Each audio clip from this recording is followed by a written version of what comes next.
బడికి పోయే పేద పిల్లలకు సైకిళ్ళు ఇచ్చిర్రట. తెలంగాణలో అటు ఇటు 8 నెలలు బట్టి ఏలుబడిలో ఉన్న మలి సర్కారు ఇచ్చిందా, లేకుంటే మాజీ సర్కారు లీడర్లు ఎవరన్నా ఇచ్చిర్రా అంటే ఇటు ఏలుబడిలో ఉన్నోళ్ళు కాదు, అటు ఏలుబడిలో లేకుండా పోయినోళ్ళు కాదు.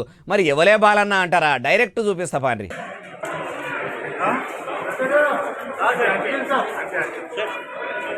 చూసినరా, ఒకటి కాదు రెండు కాదు, ఏకంగా 60 సైకిళ్లను ఇట్లా పేద పిల్లలకు వంచిపెట్టిరట. సాటి మనుషులకు సాయం చేయని కొందరు బస్టు మనుషులున్న ఈ కాలంలో కూడా అంతో ఇంతో ఎంతో కొంత ఇట్లా 60 సైకిళ్లు వంచిపెట్టిరంటే తారీఫు చేయవలసిందే. ఇంత సాయం చేసింది ఎవలంటారా? జైరాబాదులున్న రోటరీ క్లబ్ మెంబర్లట. కొన్ని ఊర్లలో బడులు చక్కగా లేక పక్క ఊరికి పోయే సౌలతులు చక్కగా లేక చాలా మంది బడి బంద్ చేస్తున్నారని తెలుసుకొని మంచి ఇగురం చేసి 60 మంది పిల్లలకు సైకిళ్లను అందించిరట. అయ్యా సీఎం గారు, జైరాబాదు రోటరీ క్లబ్ సభ్యులు చేసినట్టు మీరు కూడా ఓ పారి ఇగురం చేసి పేద పిల్లలకు సైకిళ్లు వంచి పెడితే పైడిల మీద కాలు పెట్టి దొక్కినప్పుడల్లా, సైకిల్ ఎక్కినప్పుడల్లా, గంట కొట్టినప్పుడల్లా గడికి మీ కాంగ్రెస్ సర్కారు పేరును యాది చేసుకుంటారు. మీకు తెలియంది కాదు, యాద్ చేస్తున్నాం అంతే అంటారు ఏ ముచ్చటిన్నోళ్ళు.